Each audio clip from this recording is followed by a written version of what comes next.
Bismillahirrahmanirrahim. Alhamdulillahirabbil alamin. Allahumma shalli ala sayidina Muhammadin abdika wa rasulika nabiyil ummi wa alihi washabbihi wasallim. Wassalatu wassalamu ala Rasulillah wa ala alihi wa sahbihi wa man tabi'ahum bi ihsani ila yaumiddin, amma ba'du. Saudara-saudaraku yang dirahmati Allah, para sahabat-sahabatku semuanya.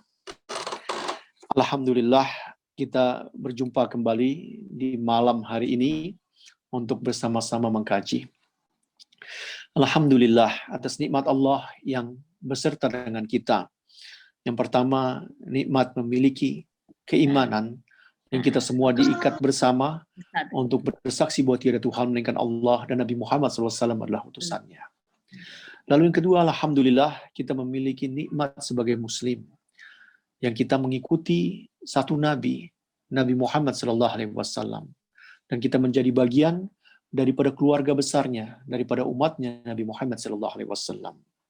Dan kita insya Allah terus-menerus berjuang, berupaya mempercantik, memperindah diri kita dengan akhlak, dengan budi pekertinya Rasulullah SAW, yang dikatakan oleh Sayyidati Aisyah bahwa beliau adalah Al-Quran yang berjalan.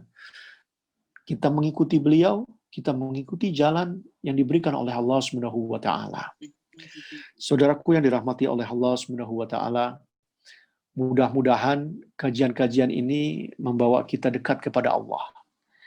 Kajian ini bukan kajian kitab secara tradisional yang banyak ditemukan di pesantren atau halakah-halakah tradisional. Namun karena kita dari mayoritas yang beragam dan masyarakat kota yang tidak semuanya bisa berbahasa Arab tentunya, maka kan topik-topik yang beragam yang membawa kita semua pada tuntunan kehidupan menjadi seorang muslim yang menghidupkan sunnahnya Nabi Muhammad SAW, insyaallah, ihya'us sunnah. Dengan itu kita sama-sama telah mempelajari tauhid secara tidak langsung. Kita mau coba mempelajari bagaimana kita mengenal Nabi Muhammad SAW dengan beberapa seri yang kita berbicara tentang rahmatnya, kita berbicara tentang budi pekertinya, kita berbicara tentang bagaimana Rasulullah dalam kehidupan dia sehari-hari, bagi sirahnya, syama'il Muhammadiyah, dan lain sebagainya. Lalu kita juga berbicara tentang bagaimana kehidupan kita sehari-hari sebagai seorang muslim. Nah, bagian daripada itu semua, kita mencoba semakin dekat dengan Allah, dekat dengan Rasulullah, dekat dengan Allah dan Rasulullah tentunya dengan mempelajari, mengkaji, menuntut ilmu, dengan semua yang membawa kita dekat dengan itu semua. Allah membukakan jalannya bagi kita, dan semoga kita semua dibukakan jalannya untuk menjadi pribadi-pribadi yang lebih baik daripada hari-hari yang sebelumnya. Para sahabat-sahabatku dan keluargaku yang dirahmati oleh Allah Subhanahu wa taala. Ada dua kenikmatan yang manusia seringkali tertipu. Ini dikatakan oleh Sayyidina Muhammad SAW bahwa manusia itu acap tertipu oleh dua hal, yaitu sehat dan waktu kosongnya. As-sihah wal farq. Farq itu artinya waktu kosong. Dua ini bukan melalaikan kita, tapi lihat bagaimana Al-Imam Ibn Jauzi menjelaskan tentang hadis ini, bahwa manusia itu ketika dia sehat, dia cenderung lagi asik kehidupan duniawi. Namun ketika dia mendapatkan waktunya luang, justru dia sedang sakit. Menarik bukan? Ketika dia sedang sehat, dia asik dengan kehidupan duniawi dan melalaikan dan melupakan untuk melakukan amal soleh atau amal ibadah. Namun ketika dia mendapatkan dirinya memiliki waktu luang, dia cenderung pasti lagi sakit. Ya memang tidak selalunya, tidak pasti. Lalu jika dia mendapatkan keduanya berkumpul, antara waktu sehat dan waktu luang itu dia miliki, apa yang terjadi? Yang menarik, manusia cenderung untuk bermalas-malasan, bersantai-santai, asyik untuk lalai. Nah, jika dua hal ini tidak disikapi dengan benar, waktu luang kita dan waktu sehat kita, maka jadilah kita menjadi orang-orang yang tertipu. Na'udzubillah summa na'udzubillah. Tapi itulah yang dikatakan oleh Ibnu Jauzi, manusia acap terpedaya, manusia tertipu oleh itu semua. Saudaraku yang dirahmati oleh Allah Subhanahu wa taala, jika tubuh kita ini sakit, kurang sehat, meriang, seperti halnya saya juga merasakan hal itu beberapa minggu yang lampau. Saya tidak bisa menghadirkan majelis. Siapapun juga ketika dia tidak sehat, tidak kuat, maka dia tidak bisa melaksanakannya dengan baik kehidupan dia sehari-hari. Ketika orang sakit, dia tidak bisa menjalankan kewajiban-kewajibannya dengan sempurna. Bahkan sholatnya kadang harus berbaring. Begitu juga kalau dia sakit, dia tidak bisa berfungsi sebagai khalifatullah fil ardi, sebagai wakil Allah di muka bumi ini. Menjaga apa yang diberikan oleh Allah dalam kehidupan sehari-hari. Dan apa yang nikmat yang begitu banyak, semua tidak bisa dilaksanakan dengan baik jika dia dalam keadaan sakit. Nah, ini alamiah, bukan nggak ada. Nah, namun apakah kita ingin sakit terus-menerus? Tidak kan? Nah, kita melihat Nabi kita, Rasulullah Shallallahu Alaihi Wasallam, Nabi Muhammad, beliau ini dikenal dengan tubuhnya yang fit, yang sehat, yang bugar, bahkan hampir-hampir nggak pernah sakit. Beliau ini sangat-sangat jarang sakit. Luar biasa. Maka dari sini kita pengen mengetahui gimana sih kita bisa mendapatkan bagian daripada umatnya dan bisa merasakan bahwa tubuh kita ini sehat. Nah, inilah yang kita akan kaji pada malam hari ini. Saudaraku yang dirahmati oleh Allah Subhanahu wa taala. Di samping itu dikatakan dalam hadis Nabi bahwa Abu Hurairah radhiyallahu anhu, beliau berkata bahwa Rasulullah sallallahu alaihi wasallam bersabda, mukmin yang kuat lebih baik dan lebih dicintai Allah Azza wa Jalla ketimbang mukmin yang lemah. Dan pada keduanya ada kebaikan. Bersungguh-sungguhlah untuk mendapatkan apa yang bermanfaat bagimu dan mintalah pertolongan kepada Allah dalam segala urusanmu. Serta janganlah sekali-kali engkau merasa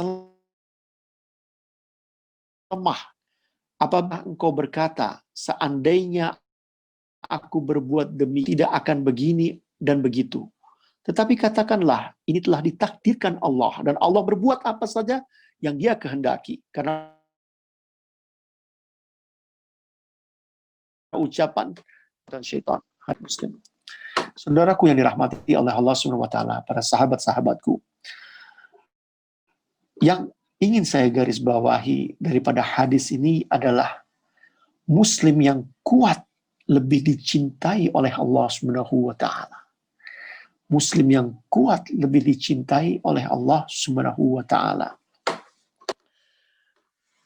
Sahabat saya, seorang editor di Malaysia, sekarang menjadi seorang dosen, pernah berkata bahwa yang dimaksud kuat di sini adalah meliputi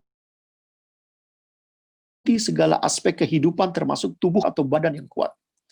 Tubuh yang kuat sudah tentu kuat dan bertenaga. Justru hadis ini menganjurkan setiap muslim untuk menjaga kesehatan dirinya. Nah, ada dalam kajian lain, saya membahas ini tentang hadis yang berbicara tentang muslim yang kuat lebih dicintai. Dan lebih kita berbicara tentang aspek yang lebih umum lagi, lebih komprehensif maksudnya, bahwa bukan hanya tubuh secara jasmani saja yang kuat, tapi kuat kepribadiannya dan lain sebagainya. Namun pada kesempatan ini, kita akan membahas bagaimana muslim yang kuat itu. Muslim yang lebih dicintai oleh Allah Subhanahu wa taala. Saudaraku yang dirahmati oleh Allah Subhanahu wa taala.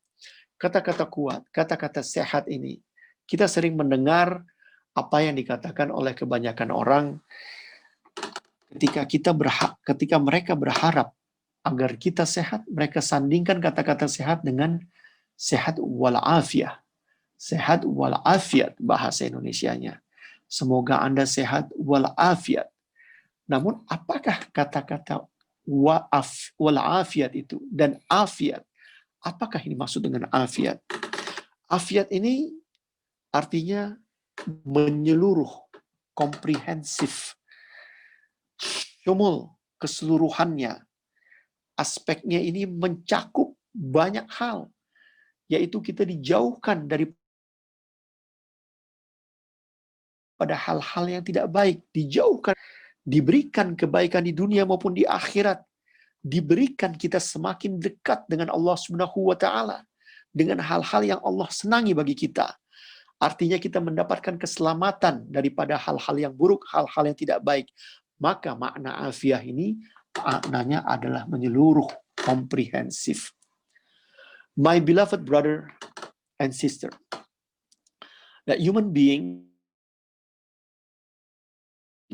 often deceived by two things. The first one is sihah, it means healthiness. The second one, al-faragh. Faragh means your spare time. These two, the first one, if you are healthy, mostly human being, they are busy with their works, with their worldly activity. And if they have spare time, they tend to be not healthy. See?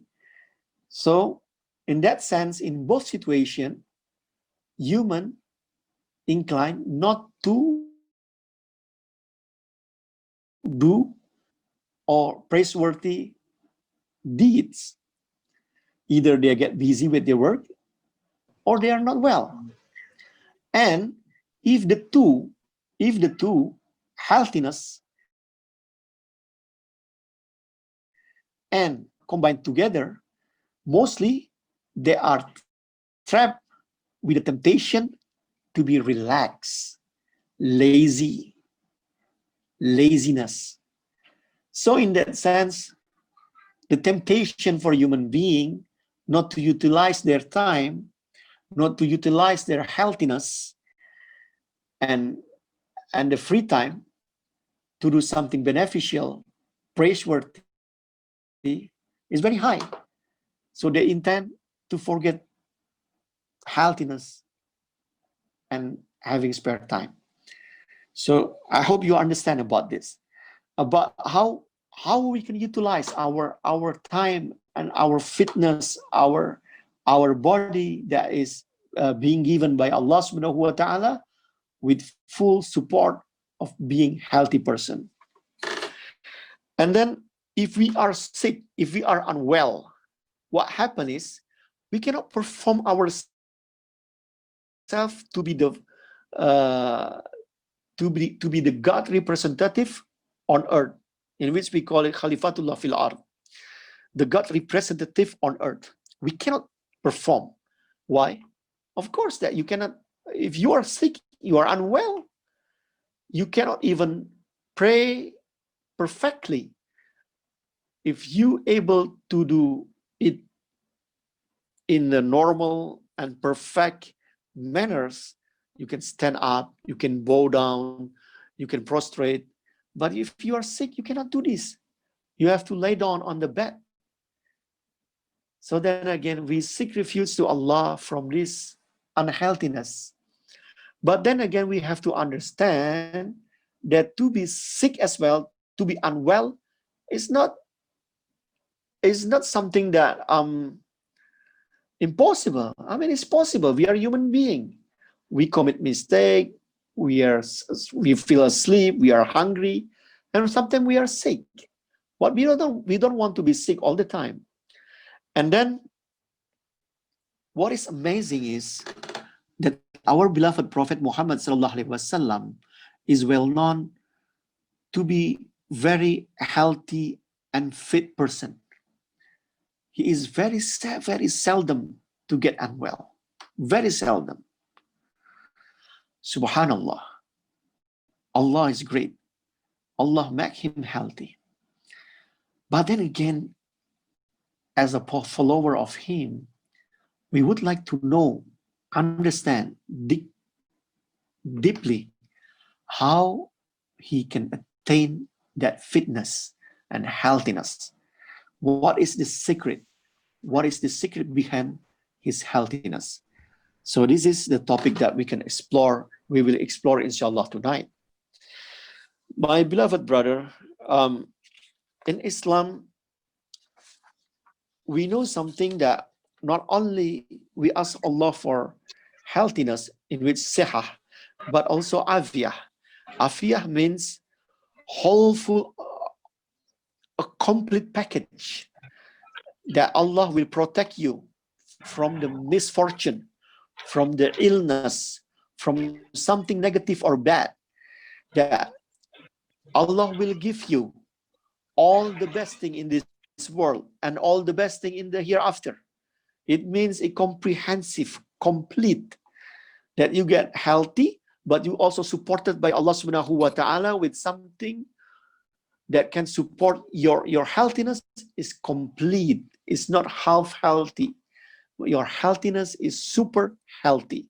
Sort of like that is when we are talking about afiyah. And Prophet Muhammad sallallahu alaihi wasallam told us, ask Allah, not ask for forgiveness and afiyah. Verily,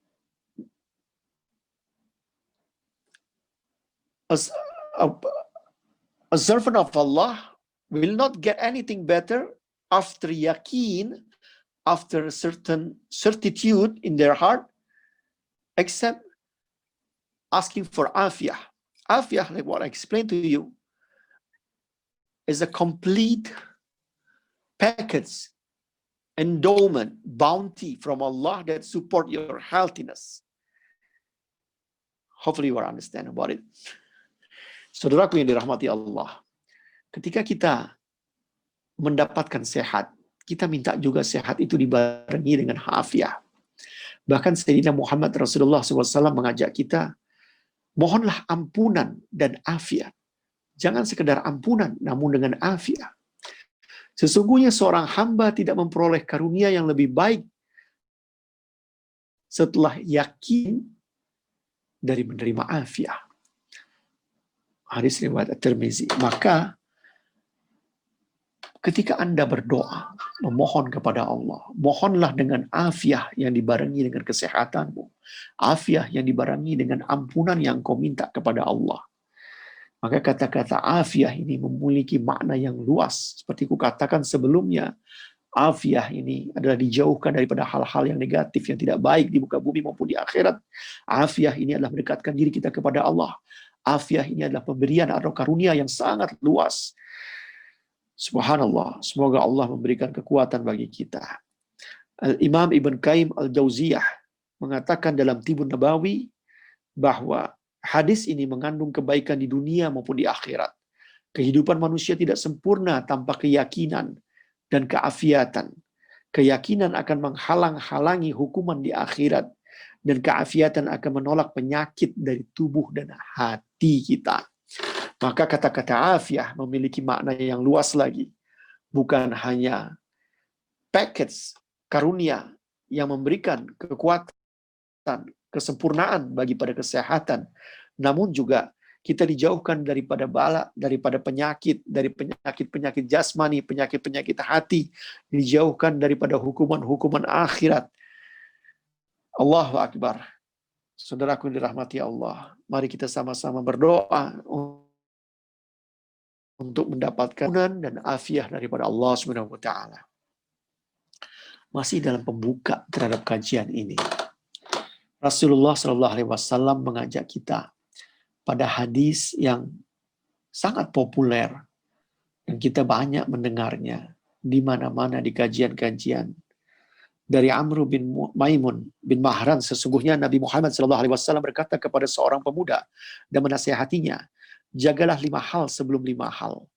Waktu mudamu sebelum datang masa tuamu. Sehatmu sebelum datang masa sakitmu. Sehatmu sebelum datang masa sakitmu. Waktu luangmu sebelum datang waktu sibukmu. kayamu sebelum miskinmu, hidupmu sebelum matimu. Dalam hadis ini dikatakan, sehatmu sebelum datang waktu sakitmu.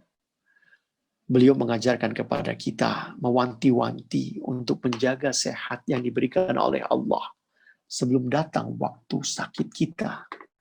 Kita berlindung kepada Allah, dijauhkan daripada penyakit.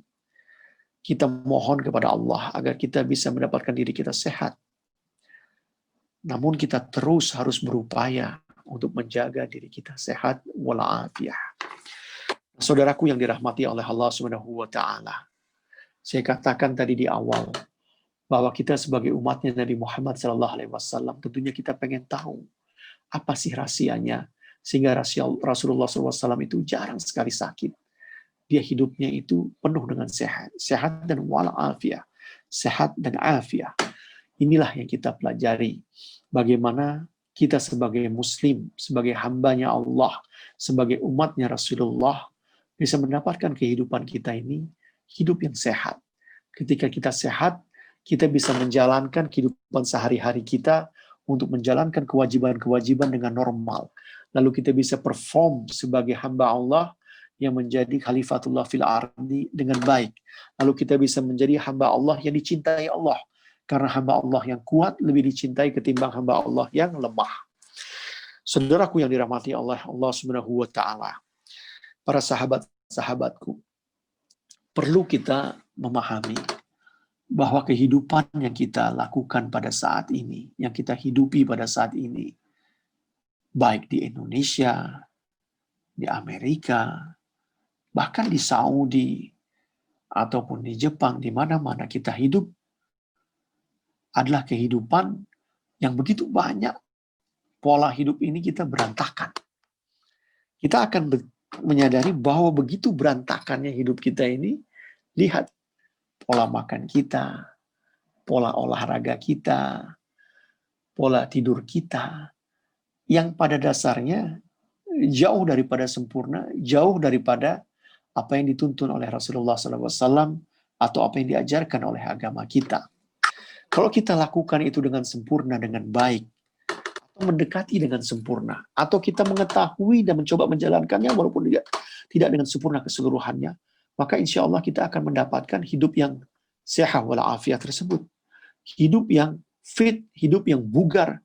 Maka kita mendapatkan kita sehat seperti ala Rasulullah SAW. Seperti halnya bagaimana menjalankan kehidupannya Nabi Muhammad SAW. Saudaraku yang dirahmati oleh Allah SWT, Rasulullah SAW ialah seorang manusia yang sangat sehat. Tubuh baginda terbukti memiliki ketahanan yang tinggi terhadap penyakit. Sepanjang hidup baginda, jarang sekali baginda jatuh sakit. Menurut Imam Ibn Qayyim al-Jauziyah, yang menjadi rahasia kesehatan daripada Nabi Muhammad SAW terletak pada pola hidupnya, gaya hidupnya, lifestyle-nya. Bagaimana beliau menjalankan kehidupan sehari-hari. Ini yang harusnya menjadi tolak ukur kita. Bagaimana kita bisa mendekat sehingga kita bisa mendapatkan apa yang diajarkannya, benar-benar kita bisa menghidupinya dengan baik. Saudaraku yang dirahmati oleh Allah Subhanahu wa taala, di sini kata kuncinya, pola hidupnya, lifestyle-nya, gaya hidupnya. Ini yang akan kita pelajari bagaimana ini bisa hidup dengan kita. My beloved brother Brian, we know that Prophet Muhammad SAW is very seldom to get ill, unwell, or sickness. So we would like to know the secret of him. And then one of the great scholars of Islam, Sheikh Al-Imam Ibn Qayyim al-Jauziyah, explained in his book Tibun Nabawi. It means the prophetic medicines, the literal translation of the name of the book. If I'm not mistaken, I saw this book and I have this book like more than 20 years ago and then translated in English. This book is available. I mean, you can find in the Islamic bookstore in America, maybe. The Tibun Nabawi, or the prophetic medicine. In it, he explained the secret of the fitness of the beloved prophet is on his lifestyle. On his lifestyle. the way he conduct his life day to day, his everyday life, how he eats, how he sleeps, how he take take a walk, exercise, and then how he pray, how he does the devotion to Allah Subhanahu wa Ta'ala. All of this holistic lifestyle contribute to his fitness. So we cannot take his lifestyle partially. We cannot be secular to understand the secret of his fitness. You have to see it in all aspect so you can grasp and understood how he got healthy all the time. Saudaraku yang dirahmati Allah, kita nggak bisa memilah-milah dalam kehidupan ini, saya pengen ibadah ini aja, yang ini saya nggak mau. Saya pengen menjalankan sunnah yang ini nggak usah lah gitu. Nggak bisa kayak begitu. Kita nggak bisa juga hanya, saya pengen ibadah aja, yang sisanya nggak usah lah, gaya saya aja. Nggak bisa. Bahkan zaman sekarang yang menarik ini dalam pengobatan yang bukan hanya pengobatan konvensional, yaitu pengobatan barat, kita menemukan apa yang dikatakan holistic approach. Bagaimana kita bisa memahami penyakit dan penyembuhannya secara holistik. Holistik ini artinya menyeluruh. Bahkan sebagian daripada ilmu pengobatan di barat mengambil holistic approach dari Yunani ketika dia gabungkan bahwa tidak menggunakan hal-hal kimiawi, tapi juga dengan gaya hidup yang menopang itu semua. Nah, sebetulnya kalau kita sebagai muslim ini, kita mengambil tengah-tengah dalam pengobatan yang ada. Mengapa tengah-tengah saya katakan? Karena apa? Pengobatan barat yang ada sekarang ini konvensional, gak bisa kita benci serta-merta. Karena apa? Mereka tumbuh hadir kepada kita diawali, digagas oleh pengobatan Islam. Apakah textbook yang dipakai untuk menopang pengobatan barat yang dikatakan pengobatan modern ini, kedokteran modern ini, yang digunakan adalah buku yang dikatakan Al-Qanun, The Canon. Nah, The Canon ini asalnya daripada umat Islam. Hanya saja ketika umat Islam ini menggagas, ini kita nggak bisa bahas ini sekarang, kita akan bahas barangkali insya Allah di waktu yang akan datang ketika kita membahas pengobatan Islam. Tapi dalam waktu sekarang ini sedikit saya bahas bahwa pengobatan modern, kedokteran modern yang ada di dunia barat, di dunia ini sekarang berasal bukan dari barat, namun dari kaum muslimin, para ulama yang saintis, yang memberikan kontribusi banyak dalam pengobatan modern, kedokteran modern. Yaitu salah satu daripada pembesarnya adalah Ibn Sina. Ibn Sina itu bukunya sampai sekarang Al-Qanun itu masih dibahas dan dipakai sebagai textbook dasar. Allahu Akbar. Namun dalam perkembangannya, kalau kita sebagai saintis ilmuwan itu ditopang bukan hanya untuk mencari pengetahuan atau ilmu, namun membawa kita kepada tauhid, kepada dekat kepada Allah Subhanahu wa Ta'ala. Nah, itu yang terjadi. Maka saya bilang kita tidak bisa membencinya serta-merta. Ini semua datang daripada peradaban Islam. Nah, yang saya bahas pada saat ini adalah telah timbul ada generasi, ada orang-orang, ada kumpulan orang-orang tertentu yang mempercayai bahwa kesehatan ini tidak lepas daripada seluruh aspek yang harus dijalankan. Maka disebut dengan pendekatan holistik. Nah, pendekatan holistik inilah yang lebih dekat dengan kita sekarang ini lagi. Bagaimana kita nggak bisa memisahkan hanya kimia saja. Tapi kita harus kimia yang ditopang juga dengan bagaimana seorang itu bisa perform hidupnya secara mental sehat, secara jasmani sehat, dan kehidupan rutin lainnya bisa menopang dengan baik. My beloved brother Brian, that we have to understood that we cannot hate or we cannot dislike the modern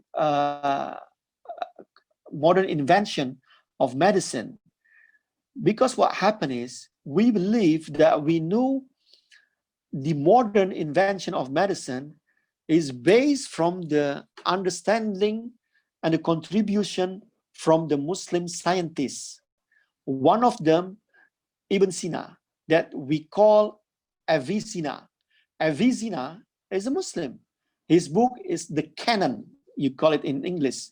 Al-Kanun is the Arabic word. This book have a great contribution to what we call now modern Western medicine. This is actually that is come from the Islamic tradition. But now we have to understand that when Muslim invented, they invented not for the sake of only science, but science and the oneness of God. Science, how science bring close to Allah subhanahu wa ta'ala. How science facilitate Muslim to do their prayer, their ibadah, their worship, their devotion. That's different things. But now people invented not for those things. People invented for the benefit of the profit or the business or things that is inclined not to be very spiritual at all. Saudaraku yang dirahmati oleh Allah Subhanahu wa taala, apa yang dilakukan oleh Rasulullah sallallahu alaihi wasallam adalah mengajak kita semuanya untuk hidup kita ini penuh dengan tawazun, keseimbangan. Keseimbangan ketika makan, tidur, olahraga, semuanya teratur dengan baik. Itulah bagaimana Rasulullah sallallahu alaihi wasallam mengajak kita untuk sehat pada dasarnya. Beliau tidak mengatakan memang secara langsung, tetapi setelah 1400 tahun ini berjalan, para saintis, para ilmuwan, para dokter menemukan bahwa apa yang beliau lakukan memberikan kontribusi kepada tubuh yang sehat walafiah sehingga menjadi muslim yang kuat yang dicintai oleh Allah Subhanahu wa taala. Bismillahirrahmanirrahim. Sahabatku yang dirahmati oleh Allah Subhanahu wa taala. Kita lihat bagaimana Rasulullah SAW mengawali kehidupannya di pagi hari. Atau kita mulai dari malam hari ketika beliau akan tidur. Ketika beliau akan tidur di malam hari, beliau biasanya tidur selepas sholat Isya. Jadi tidak lama setelah sholat Isya dia tidur. Dan dia terbangun untuk melakukan sholat malam, sholat tahajud. Nah, pada sepertiga malam terakhir, ketika dia bangun, kalau kita bayangkan, sekarang kita sholat Isya itu jam 7-an. Kita tidur jam 8 katakan, kita bangun jam 2 misalnya. Kita sudah punya waktu yang sangat cukup untuk memberikan tenaga bagi diri kita untuk fresh untuk beribadah. Namun apa yang terjadi sama kita? Setelah sholat Isya kita makan. Terkadang beberapa keluarga. Atau setelah sholat Isya kita pergi meeting. Atau setelah sholat Isya kita pergi nonton. Atau setelah sholat Isya kita bermain-main dengan keluarga. Atau setelah sholat Isya kita pergi ke mall. Sampai mallnya tutup jam 10. Nah, inilah kehidupan yang menjadi berantakan di situ. Tapi kita lihat bagaimana Rasulullah SAW itu menjalaninya dengan baik.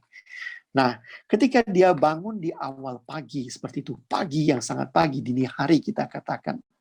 Dia bangun, dia sholat. Nah, tadi sebelum kita akan bahas nanti lebih detail tentang bagaimana tidurnya. Tapi saya ingin masuk ke bagaimana di pagi hari. Ketika dia masuk itu, di pagi hari, dia melakukan sholat. Sebelum dia sholatul fajar, dia melakukan lagi sholat sunnah. Sebelum dia melakukan sholat fajar, di antara fajar dan sunnah, dia berbaring sebentar. Dia berbanting sebentar. Lalu dia beranjak bangun, dia sholat. Setelah dia sholat selesai, dia melakukan rangkaian amal-amal zikirnya, lalu dia melakukan pekerjaan atau kehidupan sehari-harinya. Tidak tidur di pagi hari. Saudaraku yang dirahmati oleh Allah Subhanahu wa taala. Dikatakan di dalam surat Az-Zariyat 17-18, mereka mengambil sedikit saja masa di malam hari untuk tidur. Dan pada akhir malam sebelum fajar mereka selalu beristighfar kepada Allah Subhanahu wa taala. Maka di sini kita diajak untuk lama kita meruangkan waktu kita untuk tidur. Lalu kita meruangkan waktu kita untuk beribadah. Dan kita beristighfar menjelang fajar di pagi hari, di dini hari itu. Allah akan membuka tangannya, membuka dirinya kesempatan bagi orang-orang yang memohon ampun untuk memohon ampun di pagi hari itu. Nah, sebagian malam ini digunakan untuk beribadah. Dikatakan oleh Sayyidati Aisyah radhiyallahu anha, apabila baginda akan berbaring di atas rusuk kanan baginda. Hadis riwayat Bukhari dan Muslim. Ini menarik. Saya mendapatkan ini dahulu beberapa tahun yang lampau, udah lama. Ketika Syekh Jibril Haddad, dia berkunjung ke Indonesia dan tinggal di rumah kami. Saya biasa menemaninya. Dan ketika kita akan melakukan sholat fajar, itu dia lakukan. Dia sholat sunnah dulu, waktu cukup lama, lalu dia berbaring. Nah, kita semua ikut berbaring sama-sama. Lalu kita tempelkan ini pipi kita ke sebelah kanan, kita menghadap itu. Nah, terus nggak lama, terus kita bangun. Bangun kita fresh lagi, langsung kita ibadah sholat. Begitu juga sahabat-sahabat saya, para jemaah tabligh. Ketika kita melakukan itikaf di masjid. Nah, kita juga melakukan sholat malam, bangun, bangkit. Dan kebersamaan ini kita mempelajari sunnahnya Nabi Muhammad SAW. Jadi ketika kita melihat bagaimana dia menjalani kehidupan sehari-hari, ini penting. Penting bagi kita untuk membuka. Karena itulah kitab yang minggu kemarin saya katakan Syama'il Muhammadiyah. Lihat bagaimana Rasulullah menjalankan kehidupan sehari-hari, akhlaknya, adabnya. Lalu dikatakan oleh Rasulullah, dia berdoa kepada Allah, ya Allah, berkatilah umatku pada waktu pagi. Beliau mendoakan bagi umatnya agar diberkati di waktu pagi ini. Diberikan banyak keberkahan, rezeki ini di pagi hari. Orang-orang yang bersungguh-sungguh, pasti dia akan menjalani kehidupannya dengan menjaga dirinya. Saya teringat ketika saya ke Madinah, ketika saya ke Mekah, Anda akan melihat setelah sholat fajar jangan pulang ke hotel langsung. Tapi tunggulah di sana, baca Quran, baca zikir, doa kepada Allah. Anda akan mendapati pemandangan hari 1, 2, 3 pasti akan melihat orang yang sama di situ. Dan tidak sedikit dari mereka adalah para ulama yang soleh. Mereka duduk di situ, mereka beribadah sampai waktu syuruk. Nah setelah itu baru mereka beranjak. Karena memang harus ada pergantian di sana, siapa yang akan berziarah, siapa ini. Tapi terlepas dari itu, kebiasaan para ulama menjaga diri mereka tidak tidur, tidak kembali kepada hotel, tidak melakukan kegiatan yang lain, mereka tunggu sampai mendapatkan waktu fajar ini selesai. Nah inilah yang menjadikan kehidupan kita akan lebih fit, lebih sehat. Kita nggak merasa, kita berpikir ini hanya amal spiritual, amal rohaniah, amal ibadah. Namun amal ibadah ini berkaitan dengan kesehatan tubuh kita. Dia utamakan, dia doakan kita untuk mendapatkan keberkahan. Lalu kita melihat bagaimana Rasulullah SAW membiasakan dirinya dengan kebugaran tubuh. Apa yang dia lakukan selain daripada amal yang saya sebutkan? Rasulullah SAW ini saya pelajari dari salah satu kitabnya Sayyid Muhammad Alwi Al-Maliki yang judul Silatul Riyadah Biddin wa Dawriha Fitan Syiati As-Sahabil Muslim. As-Syababil Muslim, maaf. Ini kitab ini bisa dikatakan fikih olahraga lah kayak begitu ya. Di dalamnya Syed Muhammad Alwi Al-Maliki mengatakan olahraga ini boleh, sangat diperbolehkan. Namun olahraga ini bukan tujuan daripada kaum muslimin. Kaum muslimin melakukan olahraga bukan tujuan. Ini hanya wasilah. Ini hanya perantara. Perantara daripada tujuan dan cita-cita, aspirasi yang lebih mulia daripada itu semua. Tujuan mulia dan cita-cita yang luhur. Olahraga dianjurkan karena dilakukan, disarankan oleh Rasulullah SAW. Beliau mengajarkan kita, menganjurkan kita untuk memanah, berkuda, lari cepat, bergulat, dan lain sebagainya. Namun itu yang sangat dikenang. Abu Hurairah mengatakan, aku tidak pernah melihat seseorang yang lebih cepat jalannya ketimbang Rasulullah. Bumi seolah-olah dilipat untuknya. Kami selalu berusaha, bersusah payah. Kami selalu bersusah payah berjalan bersama baginda, namun baginda tidak memperdulikannya. Hadis riwayat Tirmizi. Ini maknanya beliau kalau jalan cepat. Orang yang berjalan cepat, beliau sudah membiasakan dirinya untuk seluruhnya dengan usaha, dengan kesungguhan. Memang pada saat itu kita mengetahui tidak ada seperti kita saat ini yang dimanjakan dengan kendaraan. Namun kendaraan memang dipakai dengan kendaraan hewani. Ada unta, ada keledai, ada kuda. Namun kebiasaan beliau ini berjalan dengan cepat. Bukan hanya berjalan dengan cepat, bahkan dia pun berlomba. Berlomba lari dengan siapa? Dengan istrinya. Subhanallah. Beliau berlomba lari dengan istrinya, dengan Sayyidati Aisyah. Suatu hari, aku dan Rasulullah berlomba lari, kata Sayyidati Aisyah. Dan aku mengalahkannya. Beberapa lama kemudian, apabila aku bertambah gemuk, kami berlomba lagi. Kali ini baginda mengalahkanku. Baginda bersabda, ini balasan untuk yang terdahulu. Hadis riwayat Abu Dawud. Maknanya, beliau membiasakan dalam berselorohnya, dalam bercandanya, dalam senangnya, berbagi dengan istrinya, pun juga berolahraga. Berolahraga lari kan nggak biasa, langsung lari begitu saja. Nah ini kebiasaan beliau menjaga kesehatan-kesehatannya. Lalu dikatakan oleh Al-Imam Ibn Qayyim Al-Jauziyah dalam kitab yang sama, Tibun Nabawi, bahwa berjalan atau berlomba lari adalah upaya untuk keseluruhan tubuh manusia. Kegiatan kebugaran ini akan mencegah ragam penyakit yang akan mendatangimu. Penyakit-penyakit kronis. Bahkan ada kajian yang memanfaatkan ketika Anda berjalan 30 menit setiap harinya, akan mencegah jantung, mengatur tensi Anda, menjaga berat badan Anda, menurunkan berat badan Anda. Allahu Akbar. Saudaraku, ba'da sholatul fajr, kita telah menunaikan amal-amal sunnah kita. Lalu kita keluar dari rumah kita berjalan atau berolahraga, kita akan mendapatkan diri kita sehat. Sehat ini akan memberikan kemudahan di hari ini, dan seterusnya bagaimana metabolisme kita berjalan dengan baik. Lalu dikatakan lagi, bahwa Rasulullah pernah bergulat dengan seorang lelaki yang terkenal kuatnya bernama Rukanah. Permainan ini dilakukannya beberapa kali, bukan sekali, beberapa kali. Sesungguhnya Rasulullah pernah mengadakan lomba berkuda dan memberikan hadiah kepada para pemenangnya, hadis riwayat Ahmad, dan lain sebagainya. Saya tidak berbicara, kembali lagi, saya mesti menerangkan di sini. Ketika kita bicara aspek tentang sehat ala Nabi, aspek ini akan menyeluruh dan luas. Kita harus membatasinya pada malam hari ini. Kita membatasi bagaimana kita melihat pada awalnya. Tapi kita tidak akan membahas secara detail tentang fikih olahraga ini, atau fikih nanti kita berbicara tentang kuliner asupannya Rasulullah. Kita tidak bicara tentang detail. Kita tidak bicara tentang detail juga urutan-urutannya ketika mau tidur itu doanya apa saja. Enggak seperti itu. Tapi kita pengen melihat secara menyeluruh, begini loh Rasulullah Shallallahu Alaihi Wasallam itu kehidupan sehari-harinya, sehingga jika Anda ingin mendapatkan diri Anda sehat, Anda melaksanakan ini.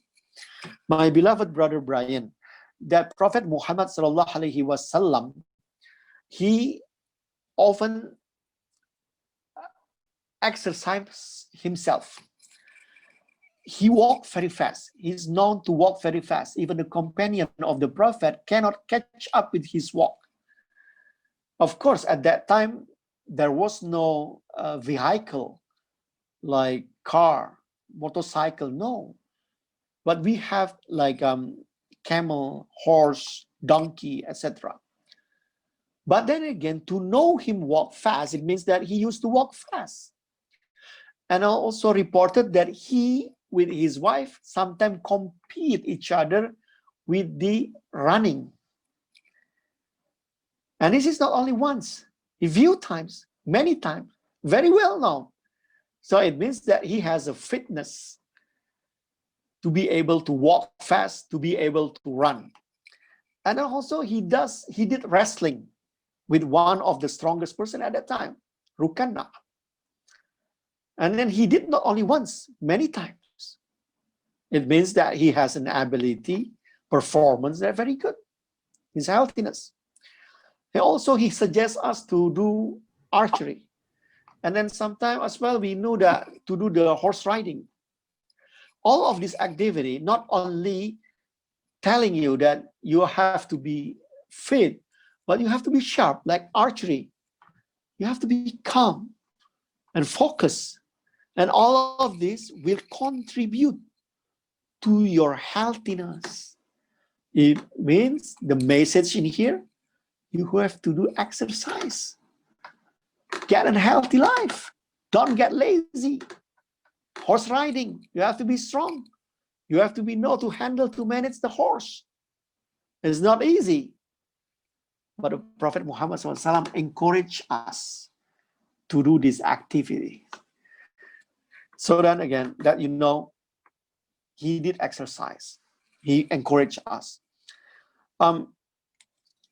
Saudaraku yang dirahmati Allah, menarik di sini bahwa kadang-kadang saya jumpa kiai, sahabat-sahabat ustadz, mereka juga ada waktu-waktu luang mereka yang ketika mereka berolahraga. Kita ada beberapa kiai yang terkenal. Dulu almarhum Ustadz Muhammad Arifin Ilham, itu setiap hari Selasa, itu mereka main badminton sama ustadz-ustadz yang lain. Saya masih ingat dulu tuh, setiap hari Selasa almarhum melakukan itu. Lalu dalam akhir-akhir hidupnya dia melakukan horse riding, menunggang kuda. Dan juga di Jawa Timur, Kiai Gus Ali, itu juga begitu, main bulu tangkis, main sepak bola. Ada waktu dia khususkan. Jadi nggak melulu dakwah, taklim, enggak.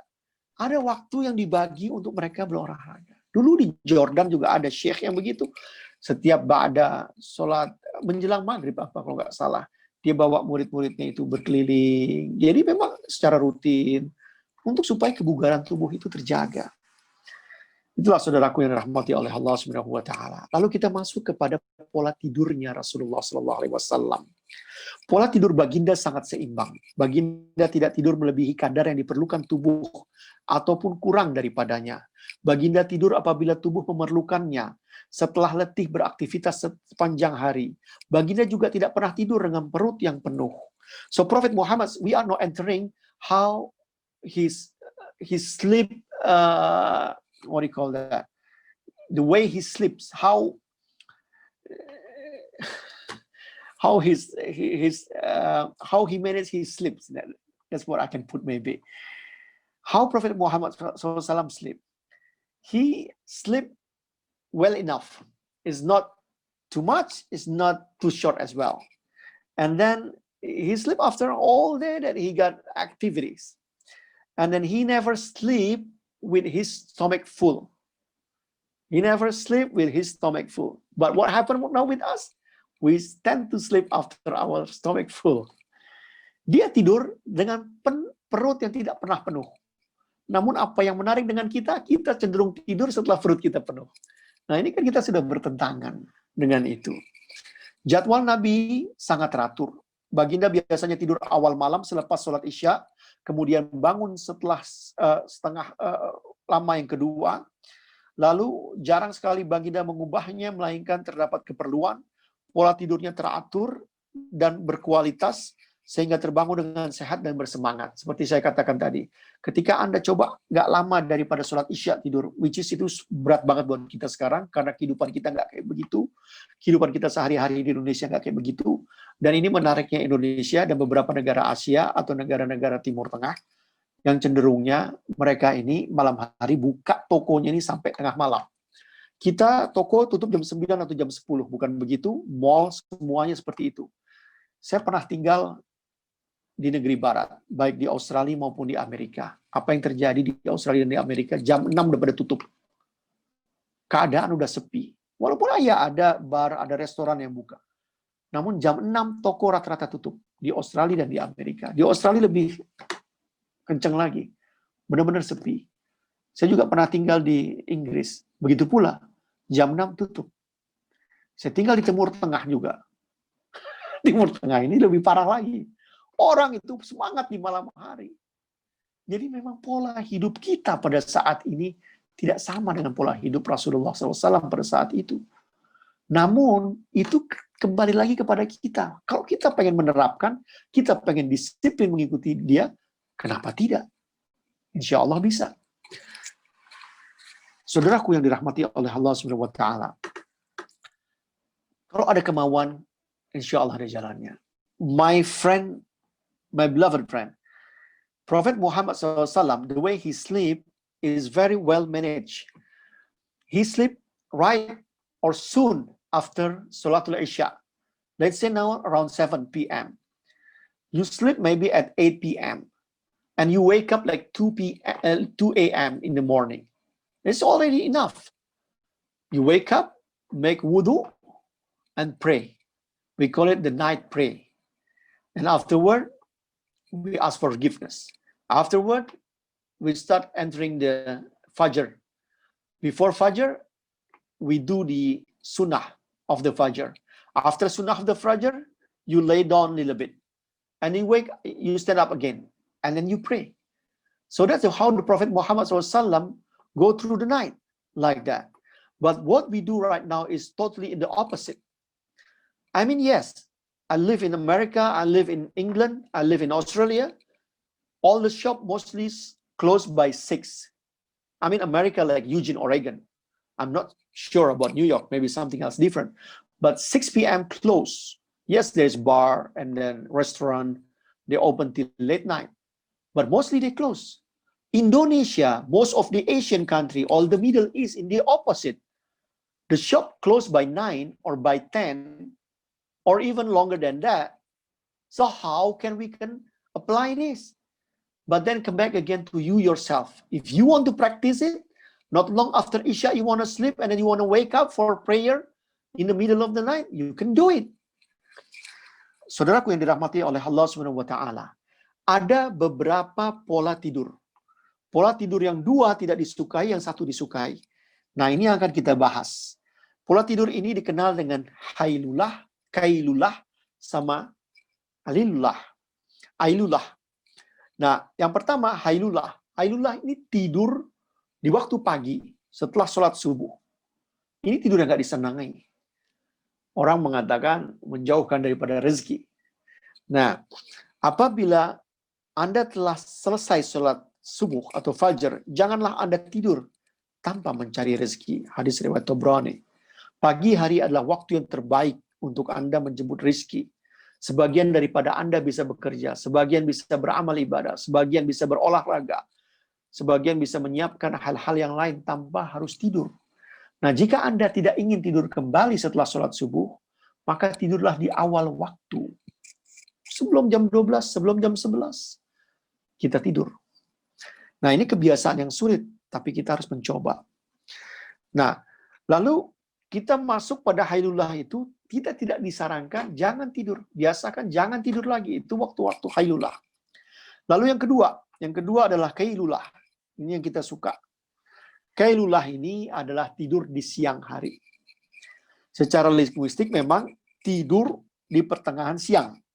Disebabkan artinya karena tidur siang, maka pada umumnya orang memahaminya kailullah ini dipakai untuk tidur doang. Sebetulnya nggak begitu.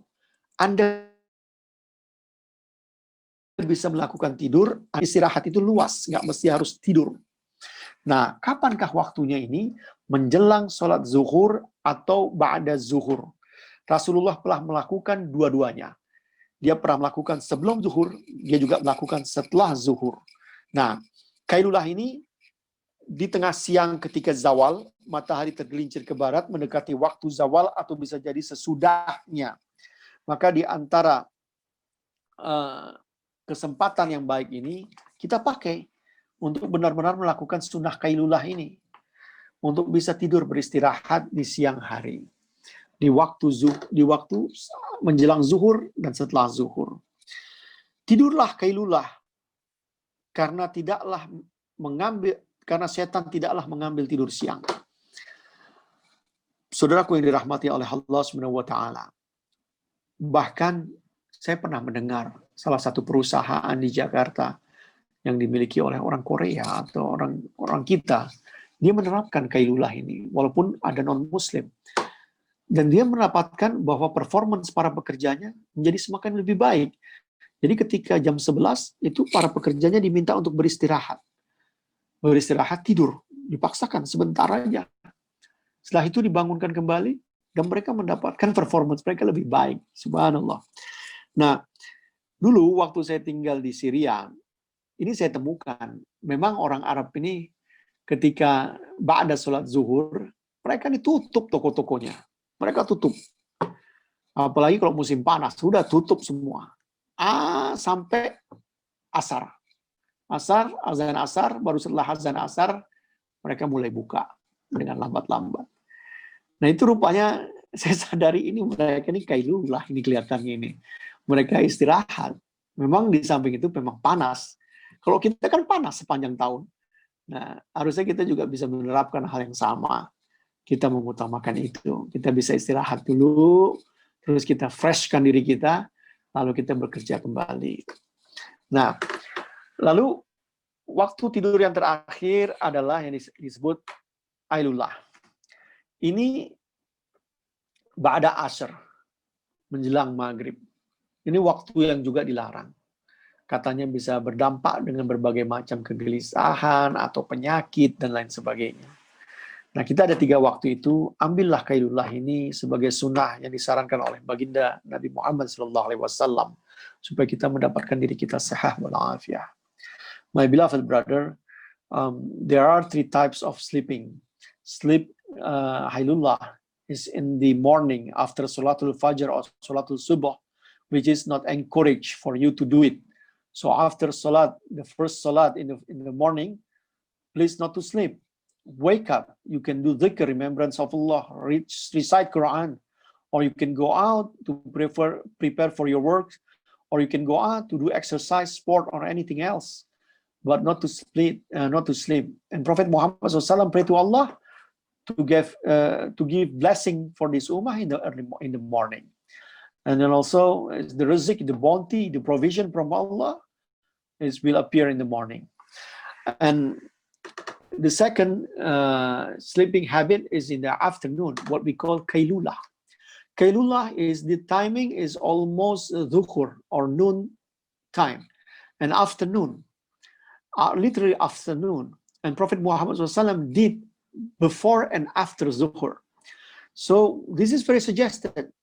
In fact, it has benefit for your performance, be it in work or anything else, that you can apply it to sleep early, to sleep a little bit.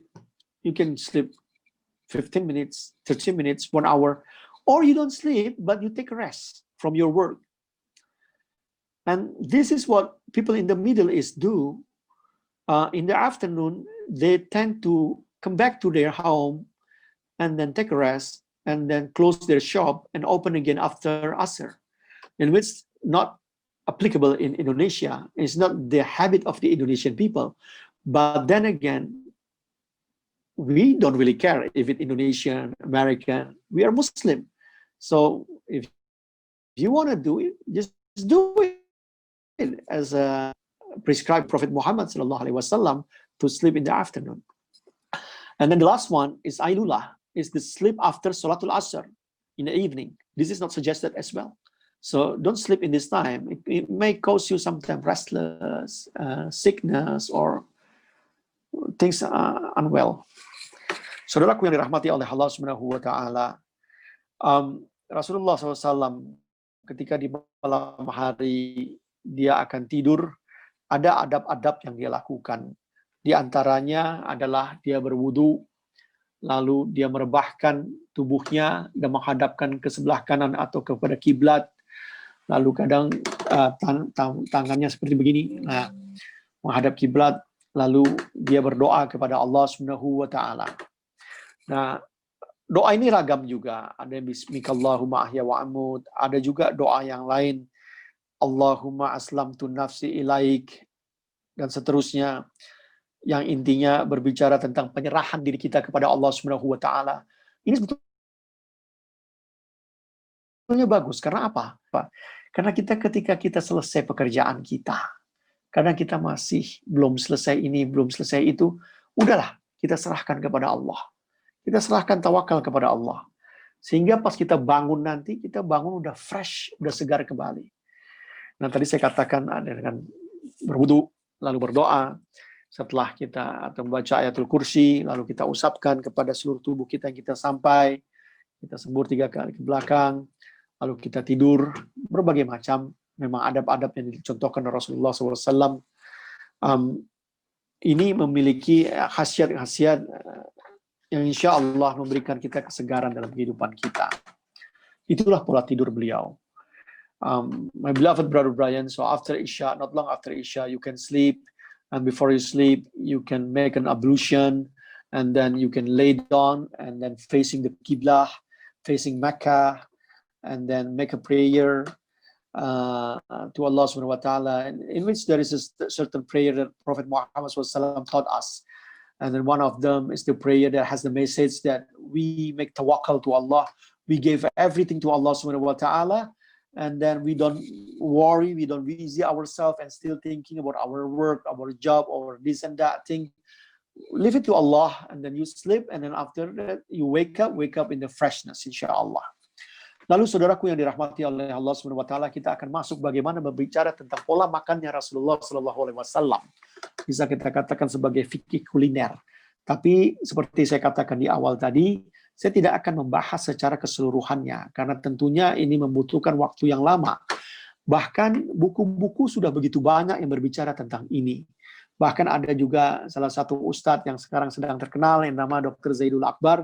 Antum bisa ikuti, bisa lihat bagaimana pola atau jurus-jurus sehat Rasulullah berkenaan dengan makanan, dengan makan yang teratur, yang baik, yang halalan, thayyibah, dan lain sebagainya secara detail. Namun kita tetap akan membahasnya bagaimana Rasulullah SAW itu menjalankan pola minum dan makannya. Dikatakan dalam surat Al-A'raf, ya bani Adam, khudhu zinatukum inda kulli masjidi wa kullu washrabu wa la tusrifu innahu la yuhibbul musyrifin. Di sini yang mau digarisbawahi dalam surat Al-A'raf ini adalah kata-kata wala tusrifu. Jangan berlebih-lebihan. Wala tusrifu.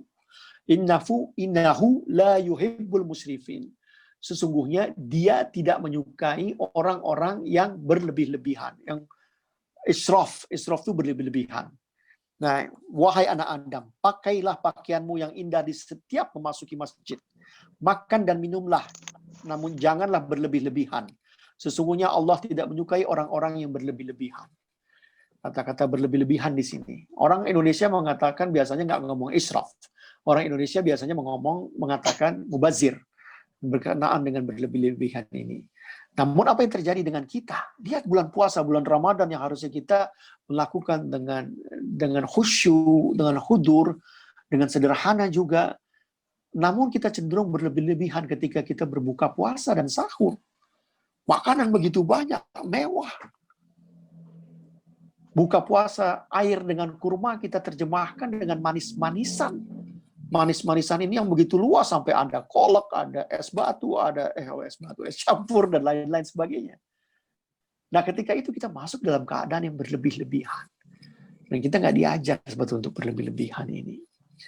Tidaklah anak Adam memenuhi wadah yang lebih buruk dari perutnya. Cukuplah bagi anak Adam memakan beberapa suapan untuk menegakkan punggungnya. Namun jika ia harus melebihkannya, hendaknya sepertiga perutnya diisi dengan makanan, sepertiganya dengan minuman, sepertiganya dengan untuk bernafas. Hadis riwayat At-Tirmidzi. Al-Imam Ibn Qayyim Al-Jauziyah mengatakan Rasulullah tidak milih-milih makanan. Jika dia tidak menyukai, baginda tidak memaksa untuk memakannya. Dan baginda juga tidak mencelanya. Baginda memakan apa yang biasa dimakan oleh penduduk setempat. Nanti kita akan bahas lagi. Tapi kita berhenti dulu ketika Rasulullah mengajak kita yang pertama tadi Al-Quran mengatakan tidak berlebih-lebihan. Lalu kita diajak untuk makan itu secukupnya. Untuk bisa menegakkan punggung kita. Untuk kita bisa beraktivitas. Untuk kita bisa beribadah. Dan juga perut ini perumpamaannya sepertiga untuk makanan, sepertiga untuk minum, sepertiga untuk udara, nafas. Jadi tidak penuh. Nah, kecenderungan dalam kehidupan kita sehari-hari, kita belum berhenti makan sebelum kenyang. Bahkan waktu saya di Syria dulu, bercanda sama kawan-kawan santri itu, kita nggak berhenti makan sebelum capek. Parah banget memang. Nah, itulah kita. Kita cenderung untuk berlebih-lebihan. Rasulullah tidak melakukan itu.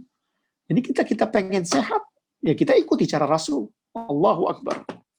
Nah, dikatakan lagi, makan dan minumlah dengan halal, lagi thayyib, yaitu yang baik. Maka makanlah dengan sederhana, tidak berlebih-lebihan. Membiasakan dengan berdoa sebelum dan sesudah makan. Agar makanan yang kita makan penuh dengan keberkahan. Amr bin Abu Salamah berkata, Rasulullah SAW bersabda kepadaku, ucapkanlah bismillah dan makanlah dengan tangan kananmu, serta makanlah makanan yang dekat denganmu. Ini menarik. Kita cenderung kalau udah makan itu kadang-kadang nggak sopan. Kita bangkit dari meja, kita mutar, cari makanan ini itu. Bangkit dari meja, tangan ambil yang jauh-jauh, segala macam. Rasulullah nggak begitu. Nah, saya pengen bahas nanti kalau kita bisa live di kitchen, di dapur, saya bisa pengen perlihatkan. Ada fikih tentang kuliner ini nih. Bagaimana Rasul minum, bagaimana Rasul makan, yang dipakai untuk berbuka puasa itu apa, makan beliau bagaimana, tangannya bagaimana. Hal itu ada bisa kita lihat dengan detail. Kita nggak bahas ini sekarang. Tapi ini makan dengan apa yang menghampirimu, apa yang dekat dengan dirimu yang kita ambil. Saya punya pengalaman. Ini kalau nggak salah ya, Syekh Mufti Damaskus yang meninggal itu, Syekh Afyuni. Saya ingat-ingat, kayaknya saya pernah makan sama dia. Jadi suatu ketika saya pernah mendapat kehormatan dengan orang tua dan dengan Syekhah Ustazah Nabila Lubis. Nabila Lubis ini ibu dari Ustazah Dr. Amani Lubis. Dan juga adiknya yang kecil Sobri Lubis. Sobri Lubis itu yang petingginya FPI. Nah, beliau ibunya ini syekhah, ulama. Dan subhanallah, dihormatin ketika datang ke Syria itu. Dan berjumpa dengan para ulama-ulama. Nah, pada saat itu kita mendapatkan jamuan makan siang. Nah, saya ingat-ingat, ini syekh yang di depan saya, ini kayaknya beliau, almarhum, yang meninggal secara syahid. Saya ingat betul bagaimana cara dia makan. Dia makan dengan rapi. Bahkan nggak terlalu banyak yang dia ambil. Karena di depan saya langsung. Dan ketika dia sampai tidak ada satu biji nasi pun tertinggal dari piringnya. Dan ketika dia makan itu, betul. Dia makan, dia nggak ngambil dari yang jauh, dari yang sebelah kanan, sebelah seberang, sebelah mana. Dari apa yang di depan dia aja. Rupanya, saya pahami, oh ini sunnah rupanya. Itulah ulama. Kenikmatan ketika kita melihat berkumpul dengan ulama yang benar-benar menjalankan, mempraktekkan, menghidupkan sunnah Rasulullah. Kita mendapatkan jendela kehidupan Rasulullah. Bagaimana mereka mengikuti ittiba terhadap Rasulullah SAW. Saudaraku yang dirahmati oleh Allah Subhanahu wa taala. Nah, ketika kita makan dengan keberkahan yang ada doanya, kita makan yang tidak berlebihan, kita akan menjadi diri kita sehat. Sehat walafiat. Nah, lalu tadi saya katakan bahwa ketika Rasulullah makan itu, dia makan buah-buahan yang ada pada ahlu negerinya. Maksudnya penduduk setempat. Buah-buahan yang ada memang dalam negeri itu. Karena ternyata dipelajari hikmahnya apa? Ini bisa menjadi penawar daripada penyakit-penyakit yang ada dengan adanya buah-buahan yang dimakan oleh negeri itu. Tidak, kalau kita kan sekarang enggak. Kita coba pengen ini, pengen itu, impor ini, impor itu, begitu. Memang bagus, buah bagus. Tapi Allah sudah sebetulnya memberikan bagaimana tubuh kita ini fit dengan buahan yang ada di sini. Yang musim di sini. Allahu Akbar. My beloved brother Brian, that how Prophet Muhammad SAW eat, having his meal, is becoming our example to practice healthy living life. Now, for example, he suggests us, when you eat, don't fulfill the whole stomach.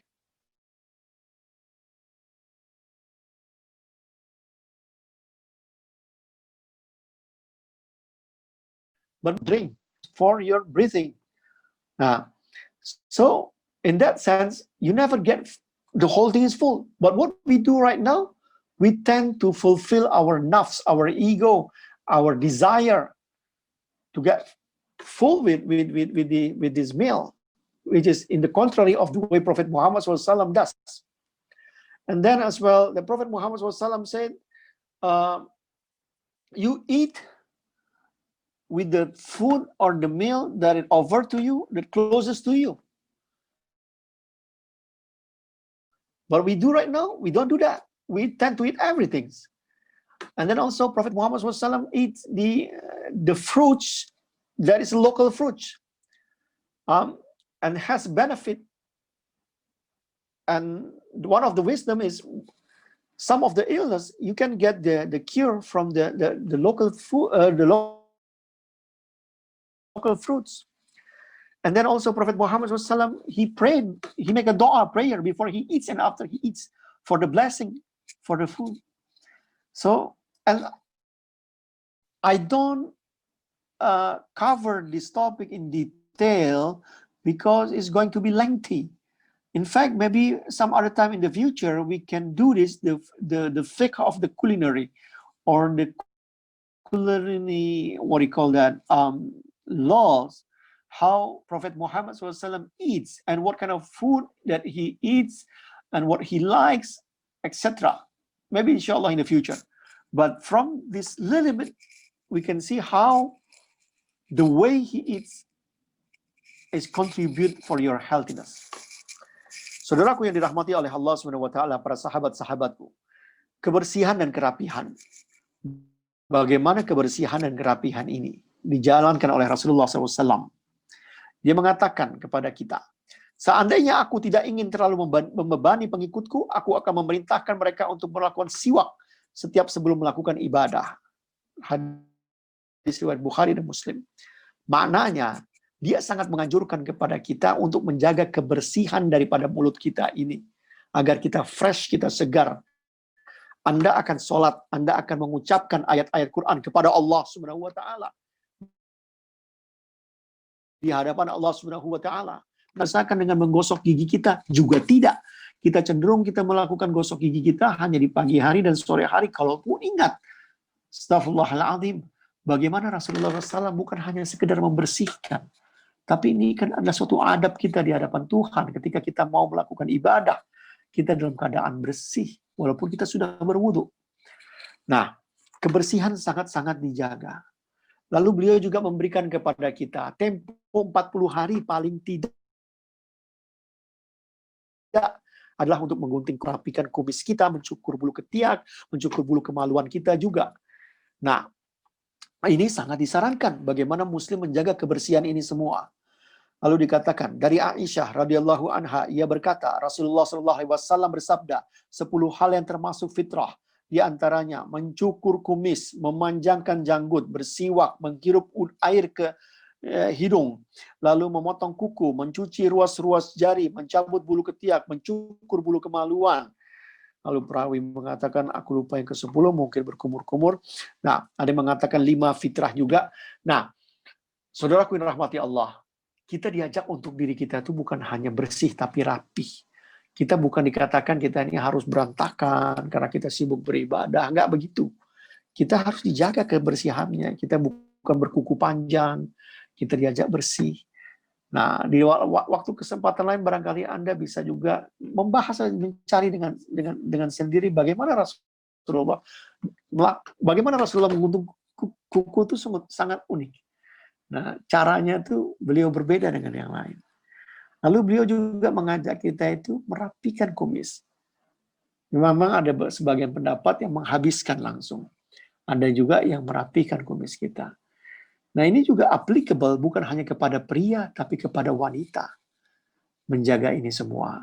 Menyisir rambutnya, mencukur bulu kemaluan, bulu ketiak, dan lain sebagainya.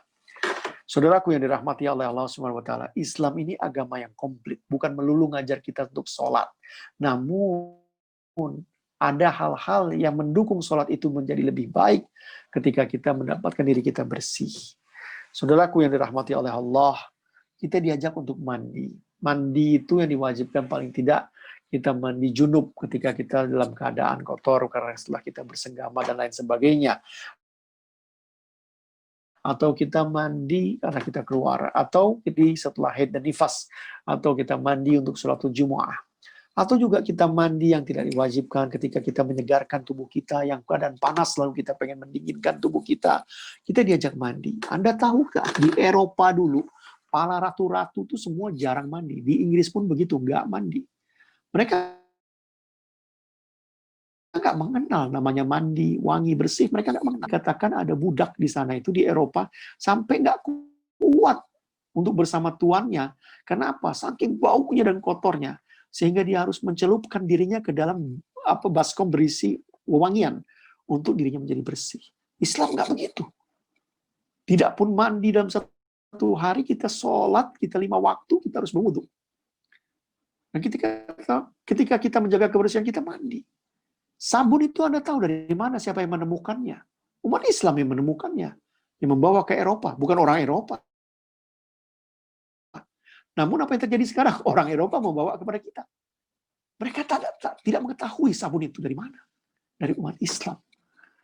Bayangkan, dahulu mereka mandi, setelah berapa lama? Begitu bau, kotor, dan jorok. Islam membawa kita menjadi lebih beradab, menjadi lebih sehat.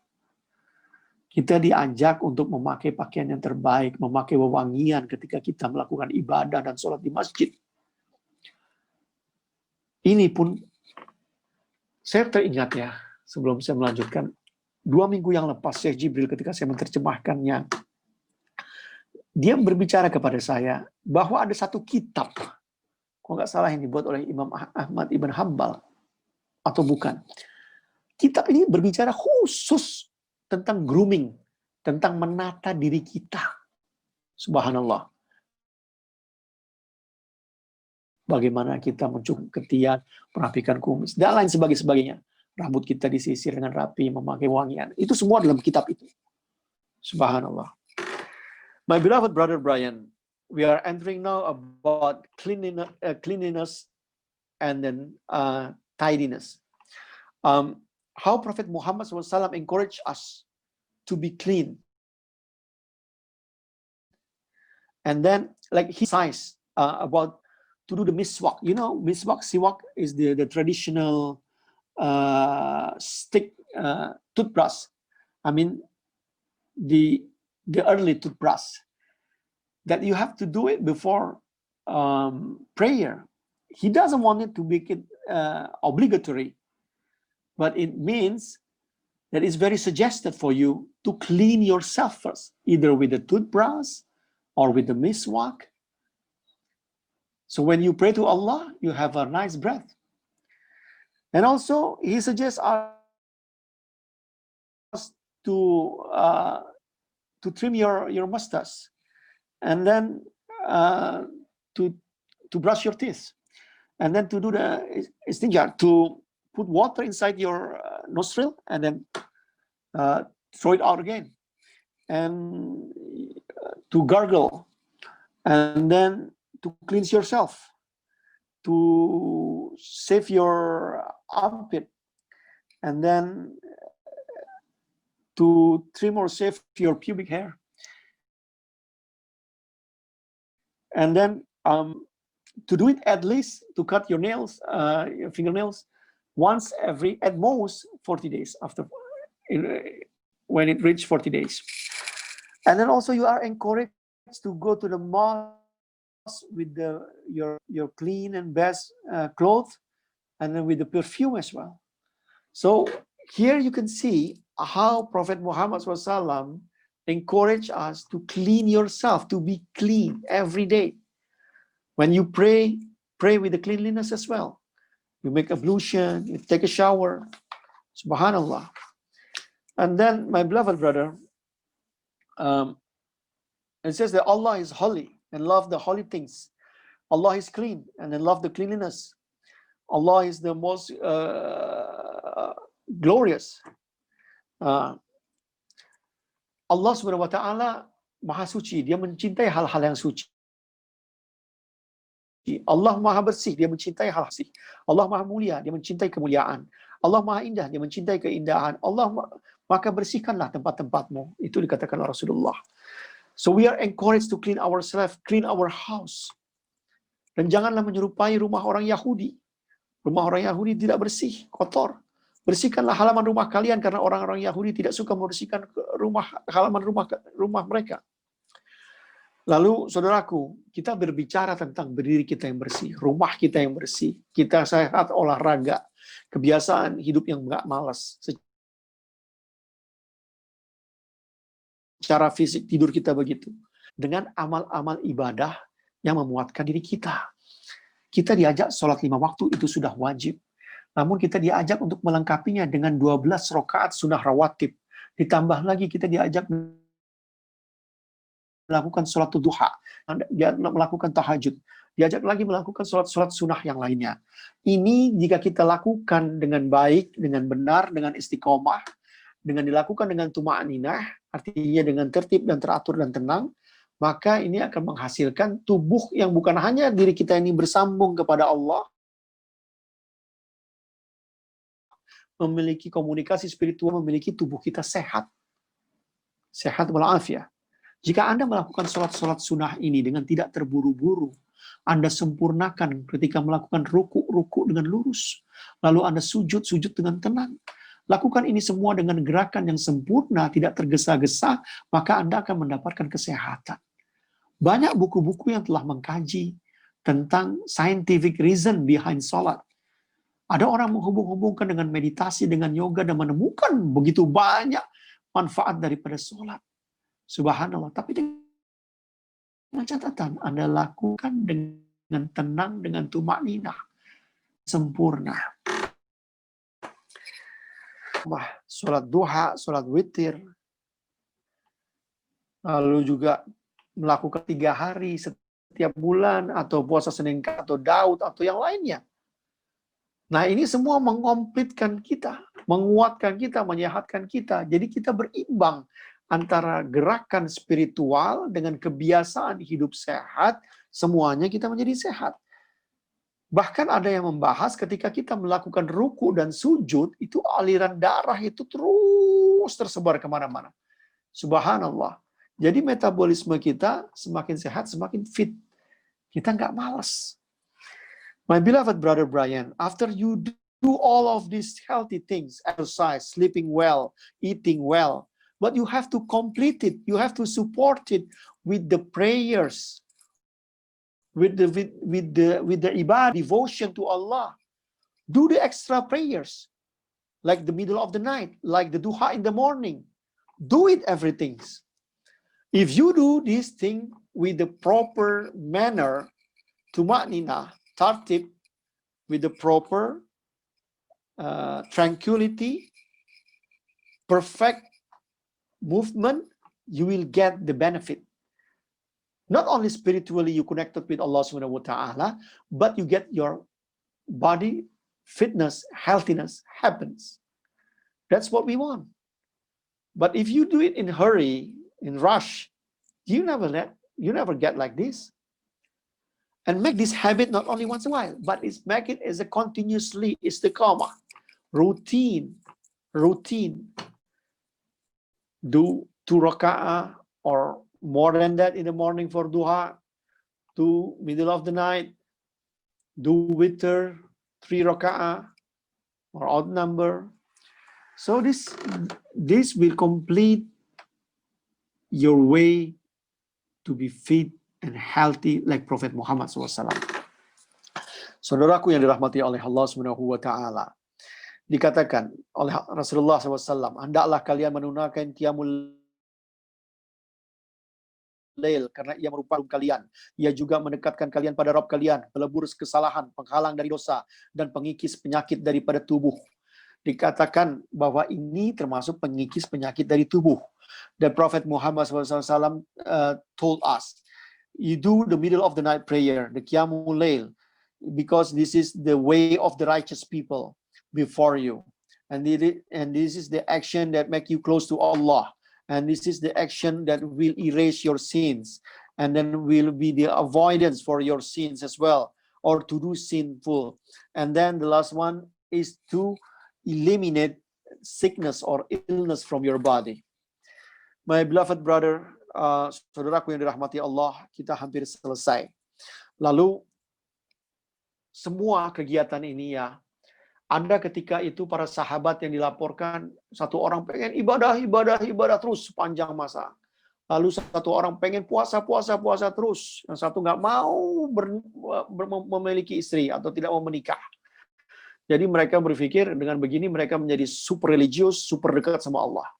Tapi apa yang terjadi? Rasulullah SAW tidak menyarankan ini. Dia mengatakan bahwa dia menikah. Dia berpuasa, dia berbuka. Dia bukan sholat malam. maknanya. Jangan Anda berlebih-lebihan. Nah, ketika dalam melakukan ini, ikuti yang terbaik. Anda pikir Anda hebat, tidak berbuka puasa? Tidak, Rasulullah SAW berbuka puasa. Nah, cara kehidupan kayak ini, lihat bahwa kalau Anda lakukan, Anda sebagai santri, Anda sebagai ustadz, apa Anda sebagai orang biasa, apa Anda sebagai seorang muslim yang taat atau tidak taat, a'udzubillah. Nah, kalau Anda melakukan hanya ibadah terus, nggak bisa. Hati ini butuh disenangkan, diistirahatkan. Istirahatkanlah hati sewaktu-waktu, kata Rasulullah. Dan menurut Said Alwi Al-Maliki, olahraga memiliki peran sebagai wasilah untuk menghalau kejenuhan ini semua. Penyegaran praktis dibutuhkan oleh kita semua.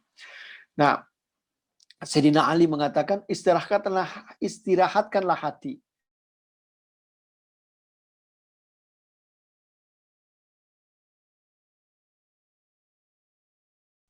Sebab ini beragam maknanya. Bisa Anda membaca Quran, bisa Anda berzikir, dan lain-lain sebagainya. Dikatakan oleh Imam Al-Ghazali, setelah belajar, anak harus diizinkan berolahraga agar tidak bosan.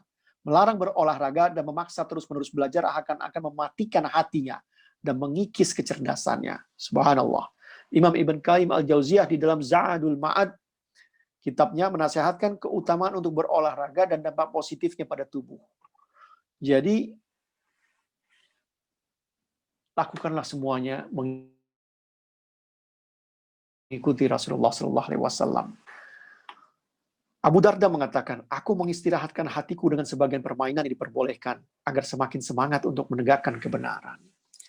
Saudaraku yang dirahmati oleh Allah SWT, ini adalah bagian daripada kita. Kita jalan dengan sebagai umat dan wasatan, umat-umat yang di pertengahan, moderasi, tidak berlebih-lebihan, namun tidak berkurang-kurangan. Kita ada olahraga, kita pun ada istirahat. Kita ada ibadah, kita pun ada juga tidak lagi dalam keadaan beribadah. Ada bekerja, ada juga dalam keadaan santai. Ada dalam keadaan istirahat pula. Ini semua mesti diatur dan mengikuti yang terbaik adalah mengikuti Rasulullah SAW. Saudaraku yang dirahmati Allah, yang terakhir, menjadikan ini semua baik dan sempurna adalah lengkapilah dengan menjaga hati kita dengan apa yang dinamakan tazkiyatun nafs, yaitu penyucian hati kita. Hati kita dianya senantiasa dijaga untuk tidak kotor dengan perasaan benci, iri, ujub, riya, takabur. Hal-hal seperti inilah penyakit-penyakit hati yang harus terus dijauhkan. Lalu penuhilah hati kita dengan sifat qanaah, menerima, ridha, sabar, syukur, istiqomah, lain sebagainya. Nah, ini harus disampai dalam hati kita. Bahkan Rasulullah mengatakan, la takdob, berkali diajak kita, jangan marah. Lihat, hal-hal yang psikosomatis, hal-hal yang emosional, bisa menimbulkan stres, dan menimbulkan penyakit. Nah, ini juga kita diajak hidup kita jangan seperti itu. My beloved brother Brian, after you do all of these things, you have to make yourself first, make your heart sometimes rest. Not make it heavy, burden with study all the time. Sometimes you need to take rest. Recite Quran, remember Allah, or do something else that make it your heart happy. And beside that the most important one, please, your daily life, do not corrupt yourself with the sickness of the heart. The example is, don't put envy in your heart. Don't put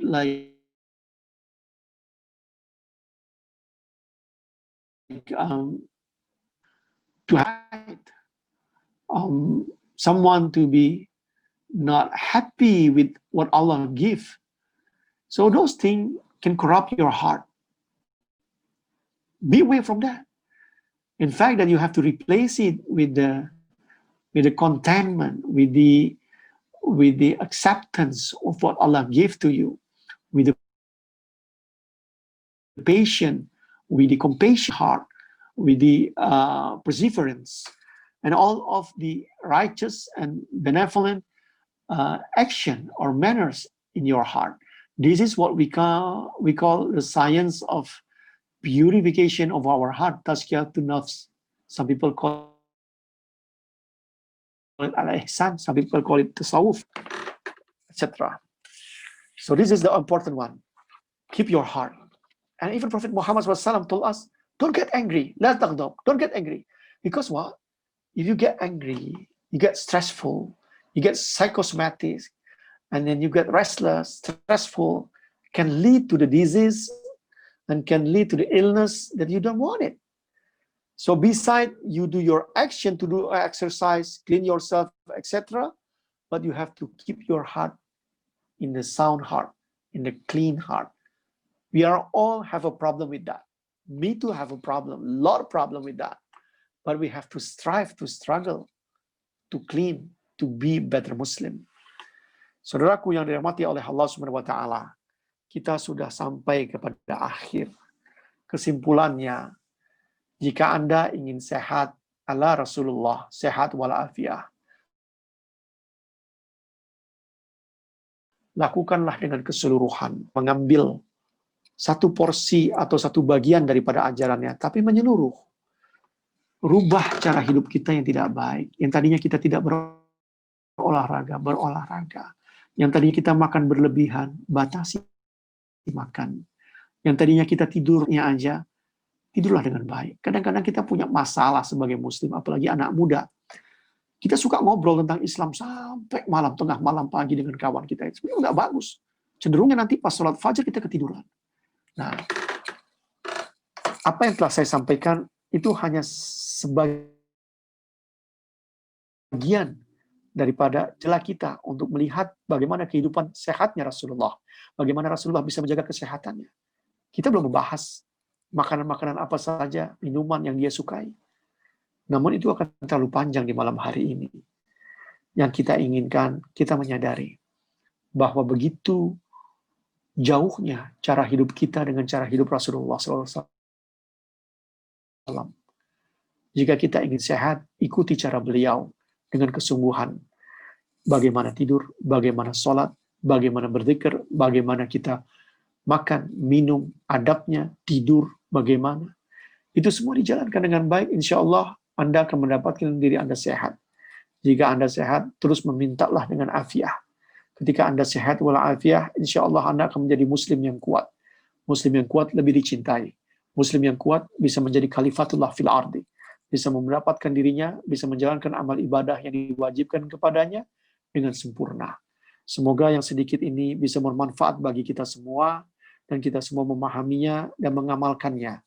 Maafkan saya jika ada kesalahan atau ada hal yang kurang atau hal yang menyakitkan. Mohon maaf, semoga Allah bukakan pintu maaf dan membukakan jalan bagi kita semua untuk menjadi pengikutnya Nabi Muhammad SAW yang lebih baik daripada hari-hari sebelumnya. My beloved brother Brian, we are coming to the end. That we have to come back and understood in ourselves that the way we live ourselves is far away from the way the Prophet Muhammad himself, his life. So if you want to get healthy, follow his path. If you get healthy, ask Allah then to get afiyah. If you do get afiyah, healthy and afiyah, and then inshallah you'll be someone who are loved by Allah because you are stronger than the weaker. If you are stronger, you'll be the representative of Allah on this earth as the Khalifatullah fil ardi, and you'll be able to do your task, your spiritual task, to get close to Allah subhanahu wa ta'ala. May this all benefit for you, and then this is not the whole thing. You have to seek by yourself the rest of the things. Saya katakan juga kepada kita semua, dalam kajian-kajian ini, kita memang bukan kajian kitab tradisional. Karena kita, seperti saya jelaskan tadi, kita masyarakat yang kebanyakan majemuk ini belum mengenal bahasa Arab dan belum terbiasa.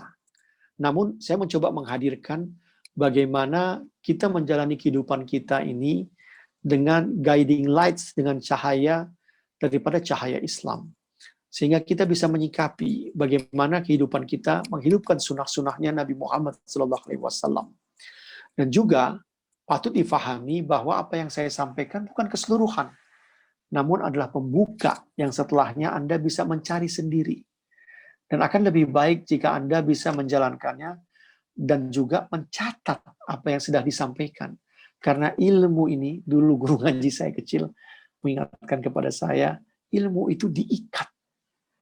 Ikatannya itu dengan catatan. Semoga bermanfaat bagi anak cucu kita, kawan-kawan kita, saudara kita. Topik ini akan melahirkan topik baru lainnya. Di antaranya yang saya ingin membahas di masa yang akan datang, insya Allah fikih kuliner. Dan juga tentang, ya bukan hanya bagaimana Rasulullah makan, tapi makanan apa saja, minuman apa saja, seperti yang saya sebutkan sebelumnya. Itu akan menjadi lebih menarik lagi. Terima kasih. Semoga kita semua mendapatkan diri kita sehat. Kita tutup dengan doa. Alhamdulillah Rabbil Alamin. Wa sallallahu ala sayyidina wa maulana Muhammad sallallahu alaihi wasallam.